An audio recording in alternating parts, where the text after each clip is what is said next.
So chapter 14 is my favorite class, real estate computations for closing transactions, because this is how we get paid, right?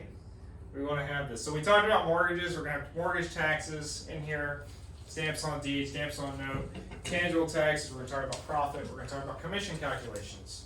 Commission calculations, every single real estate gets right. Every single real estate agent gets their commission calculation right. Why? Because they want to know how much money they're going to get. So if you can do a commission calculation, you can do all the other calculations. You would think. This is very basic math. I'm going to expect you to know this already. You graduated from high school. Parts of a fraction. The top of the fraction is the numerator, the bottom of the fraction is the denominator, right? Changing a fraction to decimal. Fractions are a percentage of 1. When you change a fraction to a decimal, you do the division. When you change a decimal to percentage, you multiply it by 100%. Very simple, right? Changing percentages to decimals. When you're changing percentage to decimal, you divide by 100%, right? Decimal place values. Tenths, hundreds, thousands. You're never going to go further than the real estate business. You have 3 decimal places. Tenths, hundreds, thousands. Tenth, hundreds, thousands. I probably shouldn't need to do this, but ones, tens, hundreds, thousands. Right after the decimal point, THS, THS, THS. Obviously, you should know this, right? This is like second grade math, but we just want to go over it just to have the basis, right? Sale commissions. Commission is shared by who? Shared by brokers, listing broker, listing agent, sales broker, sales agent, right? You have 4 splits on a commission. Who pays the commission? Broker pays the commission, right? Calculated problems that include percentages. 3 common elements. 3 elements common to all percent. Part rate total. We've talked about part rate total. I'm not going to go over part rate total again. P equals R times T. That's what you need to know. P equals R times T. Do an algebraic transfer of the R and the T to get your other, to get your P or your R or your T. Just, you can figure it out. P equals R times T. Just know that, and you can figure out the rest. Here's the rest of it. Know this one. It's the easiest one. P equals R times T. If you need total, divide both sides by rate. If you need rate, divide by total. Part's always going to be on your numerator. Good? Don't memorize this. Know one calculation and figure out the other ones. I don't do the triangle thing. I don't like it. So that's all the basics, right? We don't need to really spend a lot of time on what a numerator and denominator is. Percentage applied to selling price, cost, profit, as cost and profit. So what is profit? Profit is how much money you make, right? Loss is how much money you lose, right? That's pretty simple, right? There's a profit formula. The profit formula is made divided by cost is your percentage cost, is your percentage of profit, right? Made divided by your total cost. Divided by your total cost. What is your total cost? Your total cost is how much you've paid. Right? Total cost is how much you paid. That's confusing. Made over paid equals profit. It rhymes. It makes it easy to remember. Made over paid, right? The formula for loss is loss, how much you lost,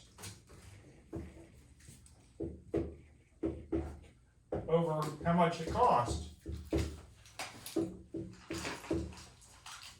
It's easier to remember if it rhymes. formula for loss is the amount you lost over the amount you cost, which is the amount you paid, but you just say it a different way, so that you remember, right? So made over paid equals profit, lost over cost equals loss. Simple? Yeah. It's easier to write it that way than it is to understand this. Profit example. Lot was purchased for $75,000. The owner later sold the lot for $93,700. What is the percentage of profit on the sale? How would you do that? You would subtract the total sales price from what you paid for it. Take that number because it's what you made and divide it by what you paid. 93,000 minus 75,000 is 18,750. 18,750 divided by 75,000 is 25%. Percentage of profit. See how that's done? Yeah. We're going to work examples, so I'm not going to spend a lot of time on this example. Example 2, we can do this on the board because it's not worked out on the slide, right? So we're going to do the loss one on the slide. Developer purchased a lot for $125,000. So they purchased, that's what it cost, right? Right. $125K. Developer was unsuccessful in getting a lot rezoned and sold the lot for $100,000. Yeah, loss. So what are we looking for on the loss side? We're looking for the difference between these two, right? Okay. So the loss is 25K, right? Right. Well, the formula for percentage of loss is what? Loss Over cost. over cost Equals loss.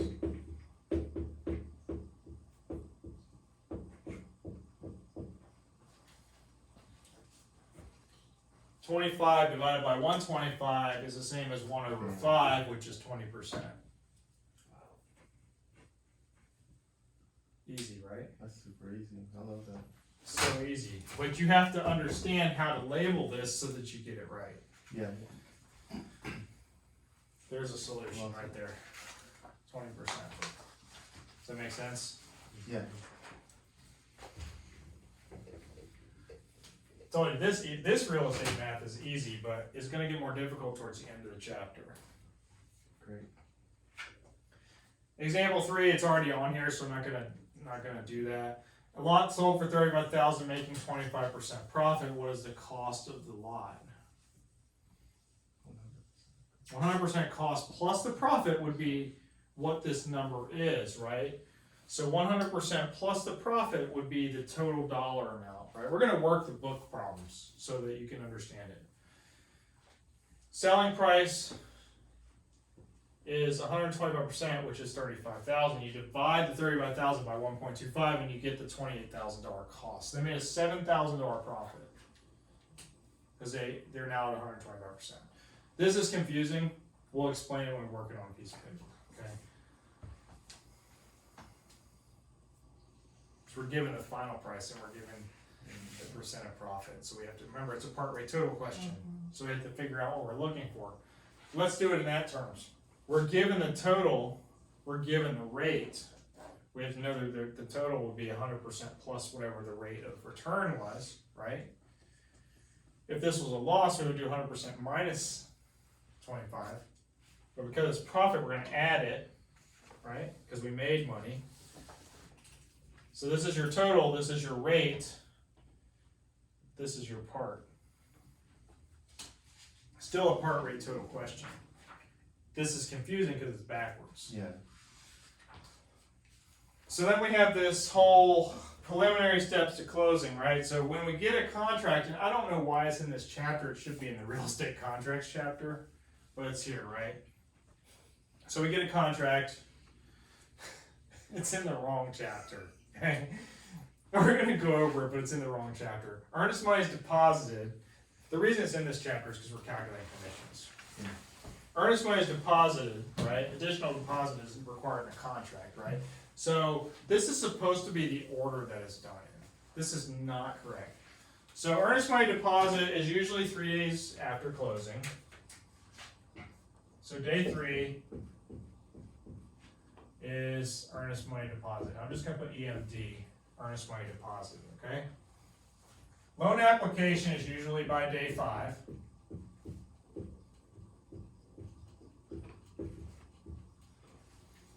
Contingencies could be anything. Contingencies could be home inspection, which is day 10, okay? And I'm gonna do, on a standard contract, is day 10 to 14 will be home inspection, okay? It could be different, but this is a standard blank in the contracts, the 2 different forms we use here. Loan approval will be a contingency and appraisal will be contingency. Well, which one would come first, loan approval or the contingency for appraisal? Appraisal has to be first because you can't get a loan approval without appraisal, right? But these are gonna be combined, so this would be like day 27, day 30. Why am I saying day 27? Because the appraisal, well, you get 3 days as a buyer prior to closing, you have to have an appraisal. So I usually say 3 days prior, right? It could be day 30. Day 30, you can sign an appraisal waiver. Could be day 30, but just for example, right? Let's say we have a closing in 30 days.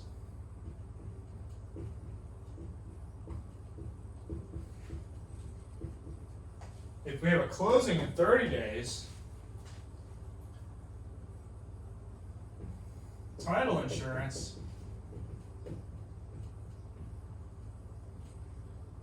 survey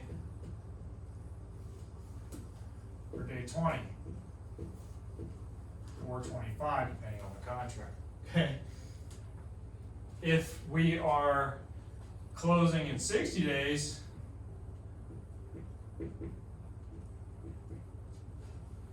we have day 50 to 55 where we have survey title insurance. Why? Because it's 5 to 10 days prior to closing. So that's why this slide's incorrect, because this slide doesn't put these in order. You should. Right? Termite inspection and repairs required. Repairs are required to be done 3 days after loan approval.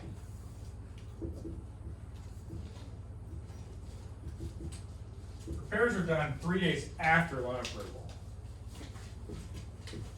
If this was a 30-day closing, we're in trouble. We write our contract right? Repairs are done 3 days after loan approval. Termite inspection falls in here around day 20.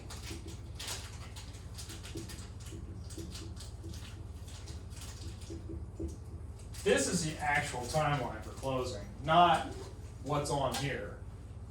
There can also be, like, on a 90-day closing, you might have a contingent sale, right? So you might have a contingent sale here.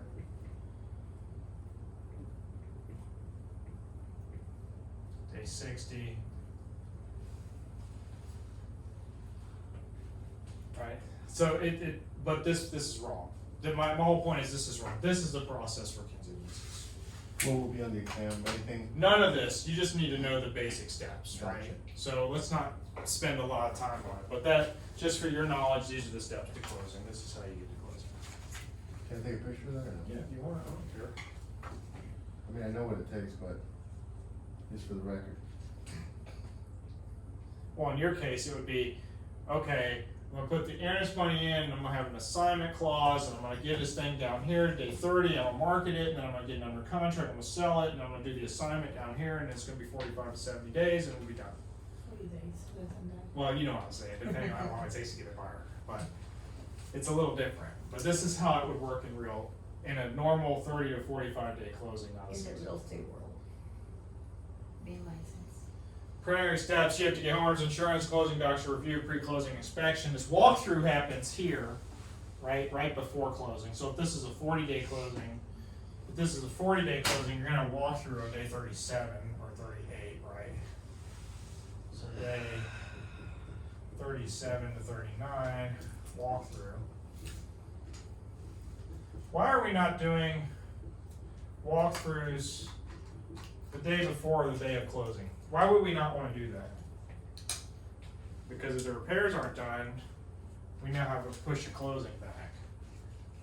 So why would we want to do a walkthrough the day of closing? I did a walkthrough the day of closing one time and I found the toilet sitting inside the bathtub. Guess what happened? Seller closed and said, well, I'm not gonna do it now. What am I gonna do? I'm gonna sue him for $100 and put a new toilet in? It's gonna cost me more in attorney's fees. So guess who has to pay for the new toilet? Real estate agent. Don't make the mistake again. So they didn't pay for the toilet? I did. I was a new agent. I didn't know any better.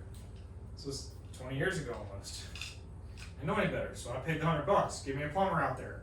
But it's inconvenience. Now I gotta inconvenience people. I've gotta spend money. It's a headache. Don't let that stuff happen. Do your walkthrough early. Do the walkthrough the day of the closing? No, don't do it the day of closing. The day before? I would do it a couple of days before we can. Pre-closing inspection walkthrough, buyers inform the amount of funds needed to close, lender gives them that, money's transferred to closing agent, that all happens simultaneously at the end, right?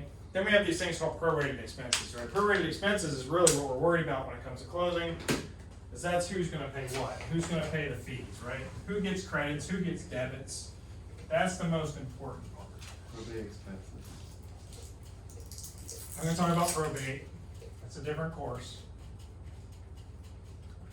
Prorated now, not probated. Probated, not probated. Prorated, not probated. Don't confuse people. This is how they fail the exam. Because they get confused, right? Prorated. Prorate means dividing charges and divvying it up within the parties, right? Between the buyer and the seller. Contract specifies a date and time for prorating documents. What is the standard prorated day? The standard prorated day is the buyer owns the day of closing. So if we close on June 15th, the buyer gets that day. One party gets reimbursed as a credit. The other party's charged debit. This midnight before the day of closing is customary, meaning the buyer owns the day of closing. The buyer owns the day. If we close on June 7th, the buyer owns 12 a.m. until forward. That's what this means. Contract specifies a date and time. We will be closing on or before X day. We can close 15 days after loan approval, but 15 days after loan approval is still a certain day. We have to know that day. Items can be reprorate, rental income, property taxes, interest, and then there's this thing called a 360-day calendar.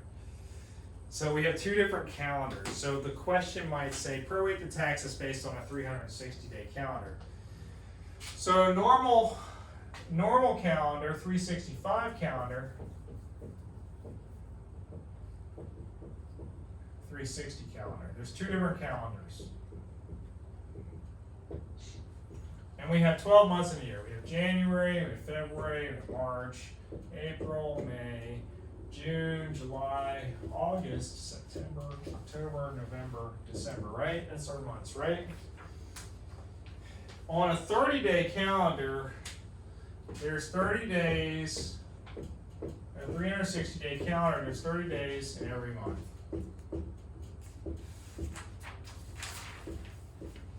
Now my next question is, on a 365-day calendar, how many months have 28 days? One. All of them. Oh, Figured I'd trick you. Trick questions, right? All months have 28 days. But every other month has, on average, 31.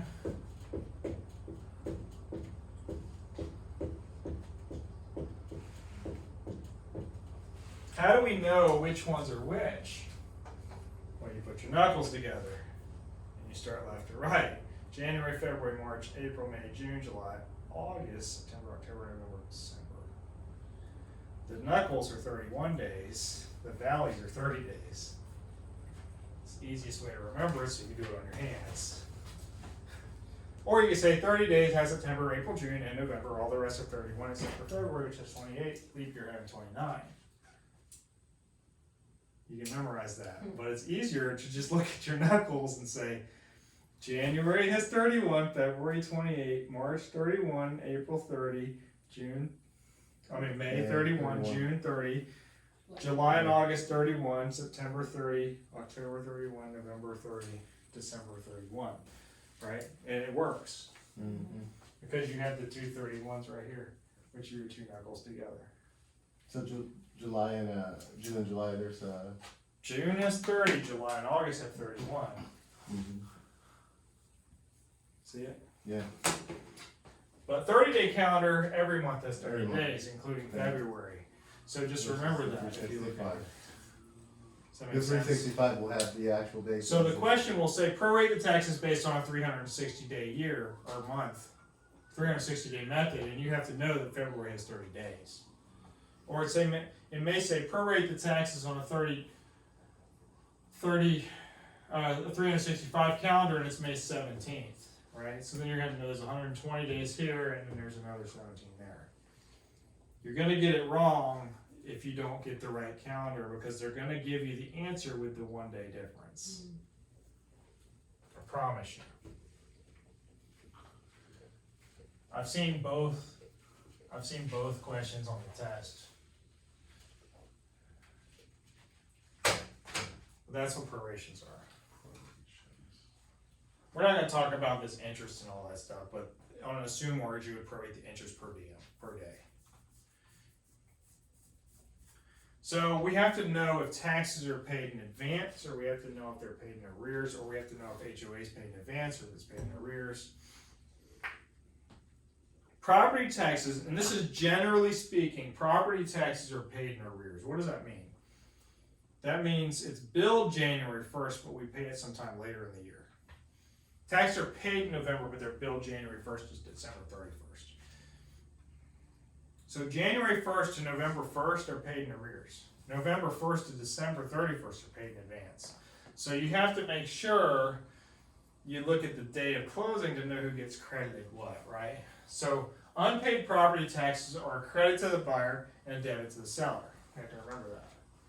Something you just have to know. But if you think about it logically, think about when it's paid and what time of year, you can figure it out. Prorations always have the same dollar amount for debit and credit. Why? Because the rules of accounting say you have to balance one side versus the other.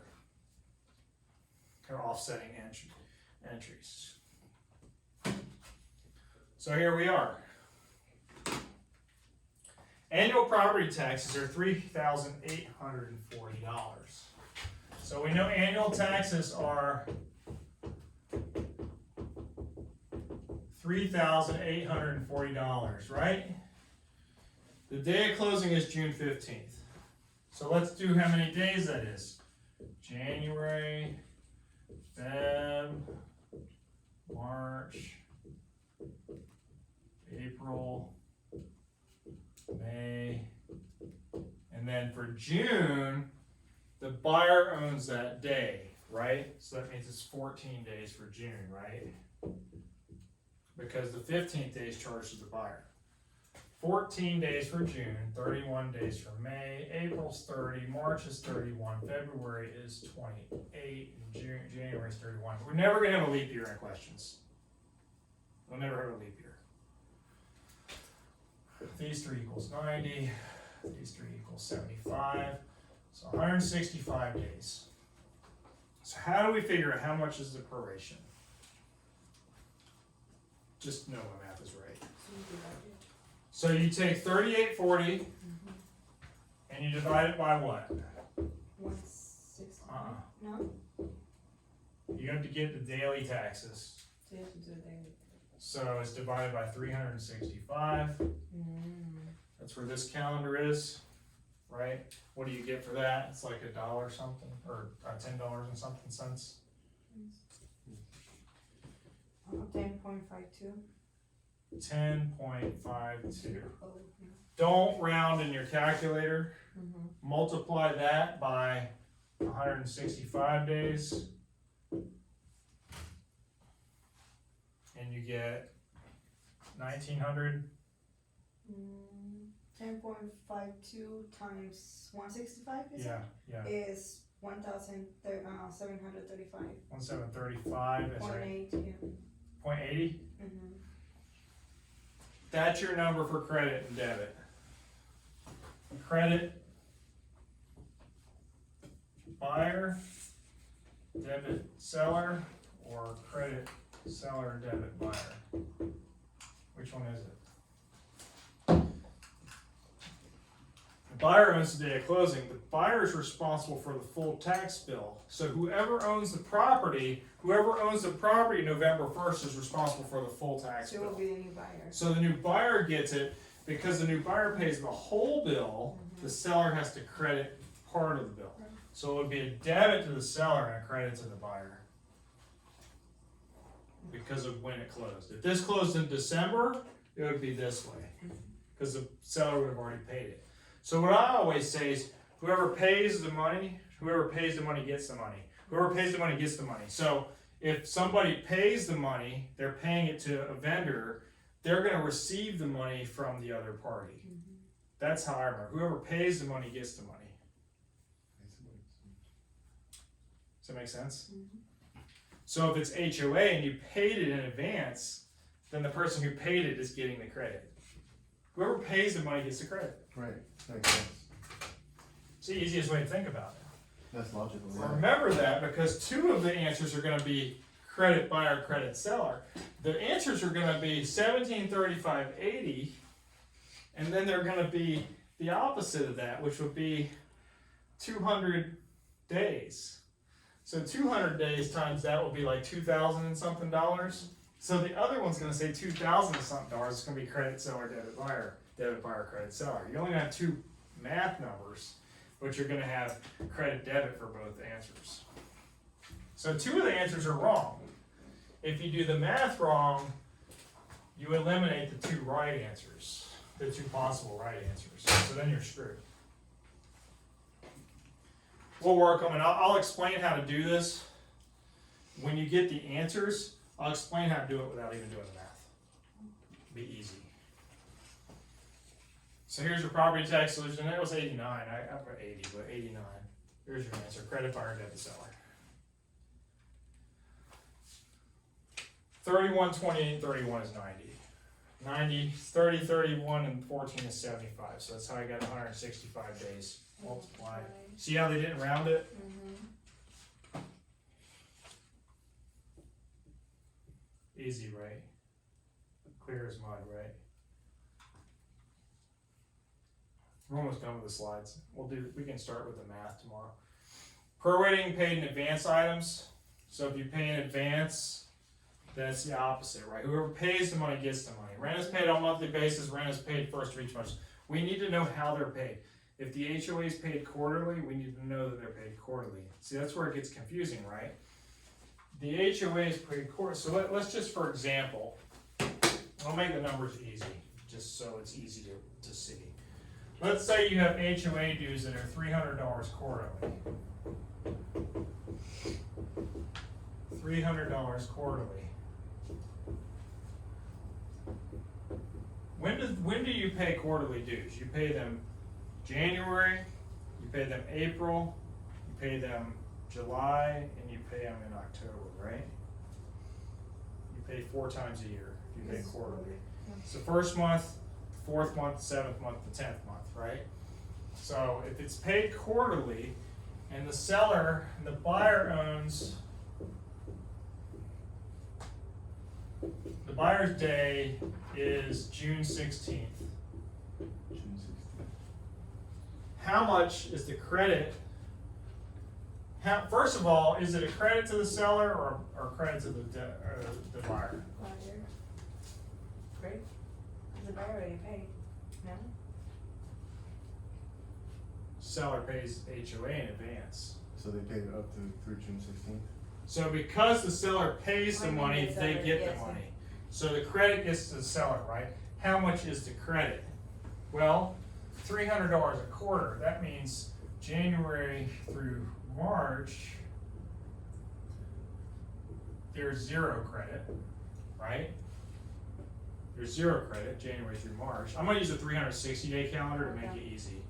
That way there's months, right? So January through March is paid for, right? We're closing June 16th. April, May, June, $300 has been paid, right? But the buyer has 15 days, June 16th through 30th. So 15 days is half of a month. Well, if we know it's $300 a quarter, April's $100, May's $100, June's $100, but half of that month's going to the seller, half of it's gonna be charged to the buyer. So 50. So because the seller paid it already, there's a debit to the buyer and a credit to the seller. I did easy math here, it's not gonna be that easy, but I just knew that June 16th gave me half a month. Made it easy, right? So this is credit to the seller. 50/50. It's because the seller paid it in advance. Because they paid it in advance. But see, where they're gonna confuse you is that you're gonna think about it as paying the 6 months. Well, it's paid quarterly. So you have to know that April, May are gone, and how much is this 300? Well, it's 3 months divided by 300, it's 100, right, per month. Make sense? So that's where it gets confusing. So items paid in advance, such as rent, days are calculated to create the proration. The way I like to do the days is like this. So you have your days. I like to draw it like this. You have your days. I'm gonna use a blue marker. So I draw a chart, right? And if I want it to be June 16th, what I do is I do 1 here and 30 here. Okay? Because June's got 30 days, right? 17. Okay. So the buyer owns the day of closing. So if the buyer owns the day of closing, it's always plus Buyer 1. owns the day. It's always plus 1 because they owns the day of closing. Okay?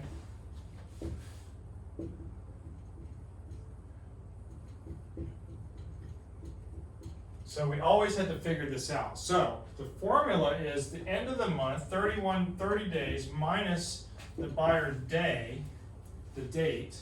But remember, they own that day, so you gotta add 1 back.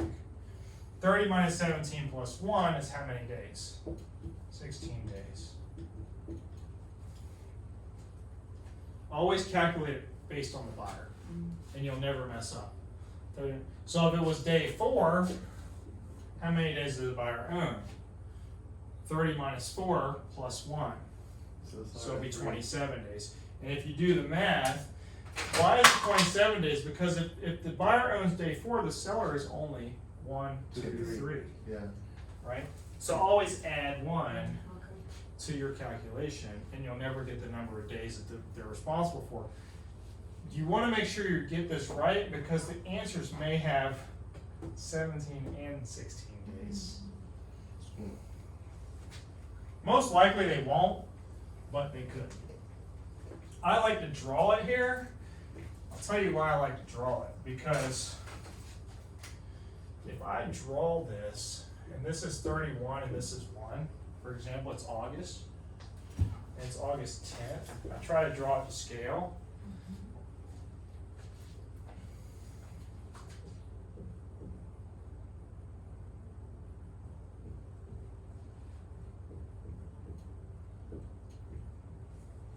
Let's say this is taxes. Let's say this is monthly dues, HOA. And the dues are, who cares how much they are? Let's just say the dues are whatever.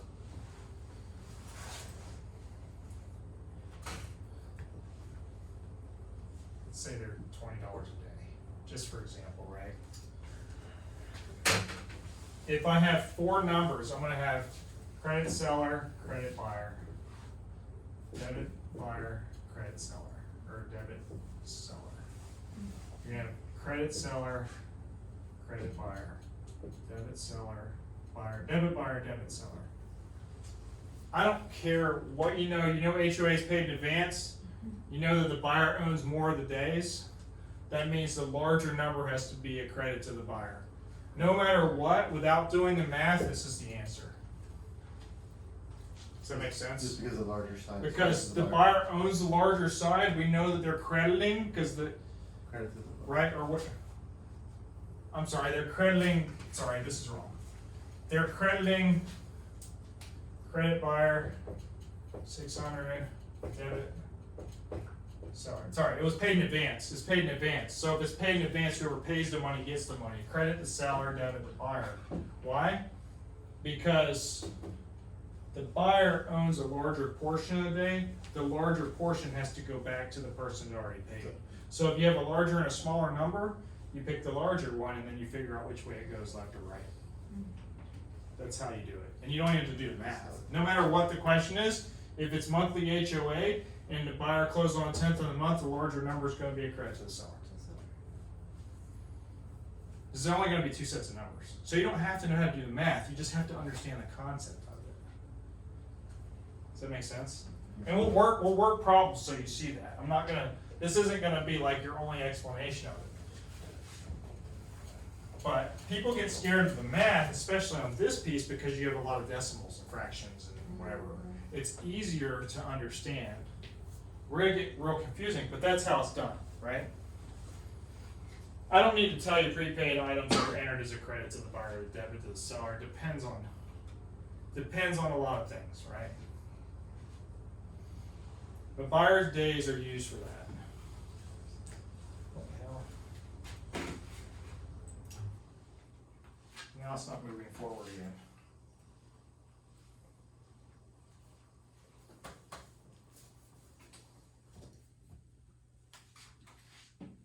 Rental proration example.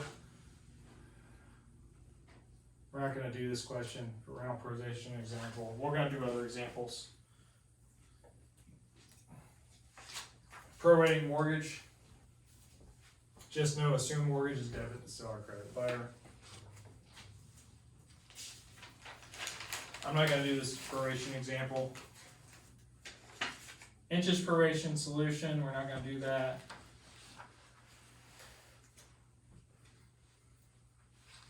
We're going to talk about estate taxes because this is important. So when you get a mortgage and when you sell a house, you've got three different state taxes. You've got deed stamps, stamps on deed,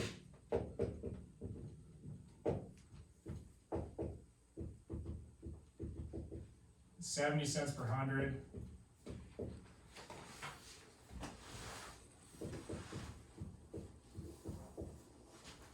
AAFT, and I'll explain that in a second.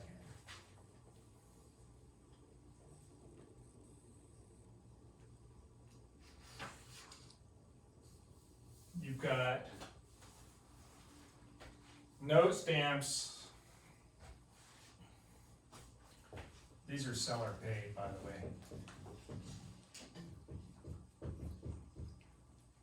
And I could write 70 out, but all the letters start with S. Stamps on a deed or seller paid for 70 cents per hundred and a fraction thereof, and I'll explain a fraction thereof in a minute. And there's stamps on the deed, right? Stamps on the deed, this is deed stamps, right? It works for Miami-Dade County as well. Seller paid 60 cents per hundred and a fraction thereof, or stamps for the stamps on the deed, right? Then you have stamps on a note, right? You have note. We call these sin taxes. I'm going to start with intangibles. Intangibles taxes is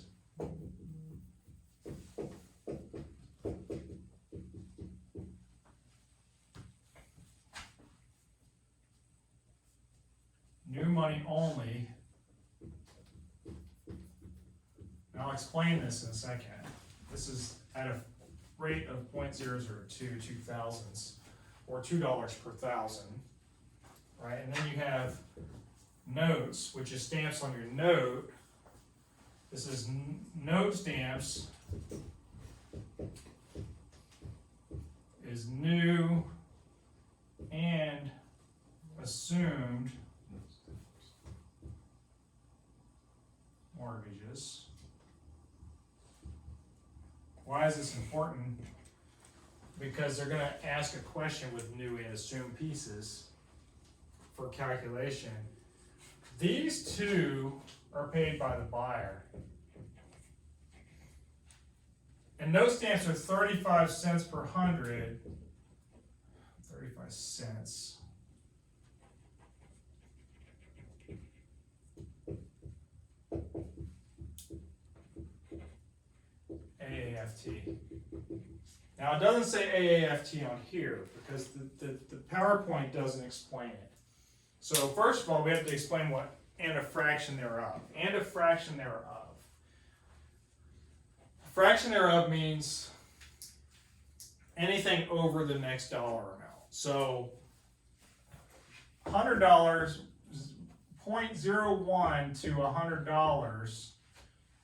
70 cents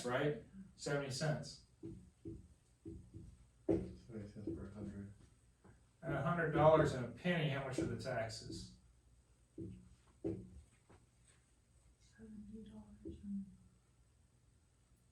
Two fractions. $1.40. Because you're rounding it up, right? At $500 and a penny, how much are the taxes? How many fractions is this? Sorry, how many fractions is this? If every one's 100, how many hundreds are in here? There's 5, but there's a penny. So we have to add 1 to that, so there's 6, right? Got it, because So that's 6 times 100 times 70 is $4.20. That's what the fraction thereof. Anything over that $100 mark is the next fraction. So $500.28 is still 6 fractions. even if it goes up. $599.28 is still 6 fractions. Does that make sense? So how many fractions are $892.76? 9. 9, right? Does that make sense? That's how you figure this out. So 9 would be 70 cents per 100. So 9 would be $6.30. Right? $6.30. Because you do the 70 cents. I'm talking about deed stamps. I'm not talking about any note stamps. Note stamps is calculated exactly the same way, it's just at half the rate. Right? So note stamps would be At 35 cents. 35 cents per 100. But it's on new and assumed mortgages only. This is on the purchase price. This is purchase. Or, since it's a seller, sale price. This is on buyer money. This is seller. So because this is buyer money, it's based on mortgages. So if there's a 20% down payment, you have to take that out. And we'll do a question that explains that. And this is very confusing. This whole concept is very confusing. The problem is it's 3 questions on your test. So we must know this, You have notes because it's 3 questions on your test. for sure. 3 questions on your test. Promise you it's 3 questions on your test. Right? So on your state exam, it might only be 1 question, but on your class test, it's 3 questions. So, we're not gonna do the math questions on this, we're gonna start with that, because that's really, it's a hard concept. We'll see what else is left in here, and then we'll figure out what we wanna do. I don't know why the mouse quit working. Batteries. Wednesday. Stamps on a deed, here we go, right here, right? So how do you figure that out? You take the purchase price and you divide it by 100, right? Take the purchase price and you divide it by 100 and you get the units, right? So see how it's $150,025? It's a 1,500.25 taxable units. You round it up to 1,501. So you have to know pretty much So you round it what up. the unit is, 70 cents or, Okay. The unit is $1, Right. right? You have to know if it's the seller or the buyer. So the home sales price. And you also have to know what county it is because Dade County They is say 60 60 cents, right? right? Dade Oh, County is that's 60 weird. cents. So you have to be careful with that. It's Dade, not Broward, right? It's Dade County, right? So you have to make sure that you understand this piece of it. So if my house is $366,701, how many units do I have? What are the deed stamps?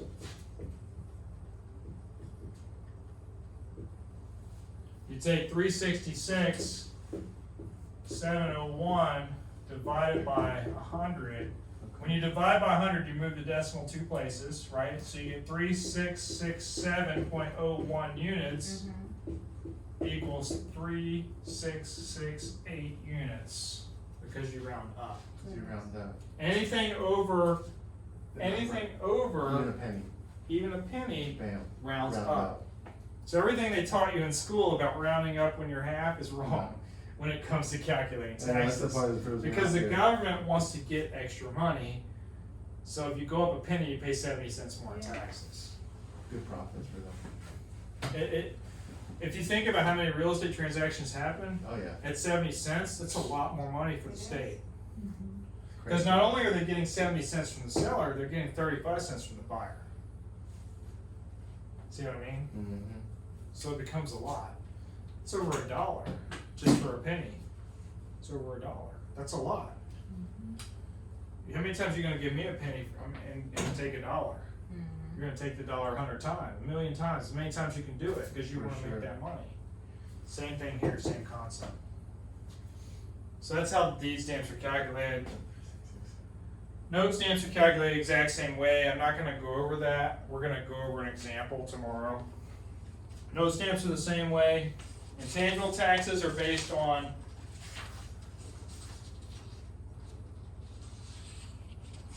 new money.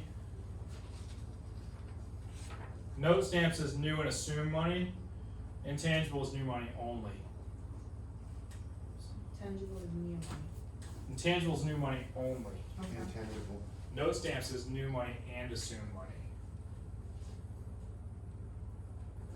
See here, existing loan and new loan, you're only getting the solution on the new money. The new mortgage. So we'll do a problem like this. We're not gonna do this problem, but we'll do a problem like this so you can understand it. Right? I'll pull a couple out of the book and then we'll do them. Not out of this book, I'll pull them out of this book. Nice. The real deal. Yeah, there's few in there. Rules of thumb, this is the rule of thumb, this isn't gonna be a test question. The purchase price is entered as a credit to the seller and debit to the buyer. So that's the. Right? 'Cause The purchase the price. credit, see, here's the thing, it's a debit to the buyer, but then the loan is a credit to the buyer, so it washes it out. Does that make sense? So loans are credit to the buyer, but to the seller, it's a debit to the buyer because you have to pay it to the seller, right? The seller's getting the money, right? So the credit's going to the seller makes because they're sense. getting the money. If the seller's getting the money, the debit has to come from the buyer. So how do you give the money back to the buyer? You get a loan, and the loan is a credit to the buyer only. So we'll ask you, when somebody gets a new mortgage, how is it shown on the closing statement? Is it shown as a credit to the buyer, credit to the seller? Is it shown as a debit to the buyer, or is it shown and a credit to the seller, or is it shown only as a credit to the buyer? Well, it's only a credit to the buyer. But the purchase price is a credit to the seller and a debit to the buyer. You have to know that. That's confusing, yeah.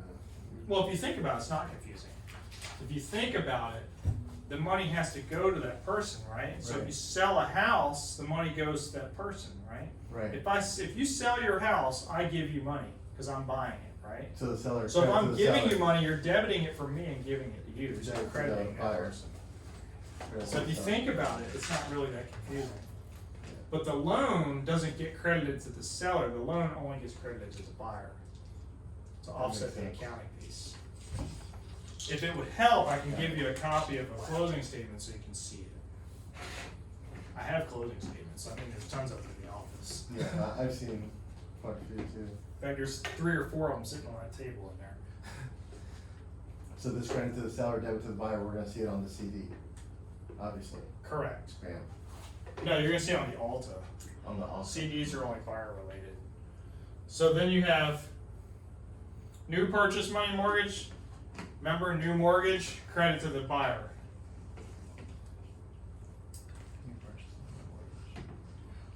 Debit to the seller reduces money received at closing. Purchase money mortgage. This is the key, it says purchase money mortgage. Purchase money mortgage means what? Purchase money mortgage is seller financing. Remember I said a regular mortgage is just a credit to the buyer? This is purchase money mortgage, so it's a debit to the seller because the seller is financing it. Does that make sense? Right, so that's a tricky question. Then you have mortgage assumed by the buyer, credit to the buyer, debit to the seller. Right, you're not gonna see these too often, you're gonna see this one. You're gonna see the top one. The top one is the most common question you'll see. How is the purchase price entered on the sales agreement? And the answer is gonna be credit seller, debit buyer, credit buyer, debit seller, credit only to the seller, credit only to the buyer. That's how it's gonna be written. And you're gonna have to know that it's both a credit to the seller and a debit to the buyer. Items that are credited to the seller, total purchase price, and prepaid items. If you pay in advance, remember whoever pays gets the money. So whoever pays gets the money. Whoever pays receives the money. So if you paid the money, you get the money. That means it's a credit to you. It's the easiest way to remember it. Items debited to the seller, we can go through all these, but payoffs of mortgages, prorated taxes, prepaid rent, tenant security deposits, preps of deeds, seller's attorney's fees, all this stuff. You don't really need to know all these. Just know that there's a lot of them. Think about it. Who's getting charged for it? If you're getting charged for it, you're getting debited, right? If you're paying for it at a later date, you're getting debited. If you've already paid for it, you're getting credited. Credited to the buyer. Why is the earnest money credited to the buyer? Because you paid it in advance. Remember, if you pay something, you get a credit, right? New mortgage, you're getting credited because the loan's coming to you, right? Prorated property taxes. Seller days are credited to the buyer, assuming that it's before November 1st.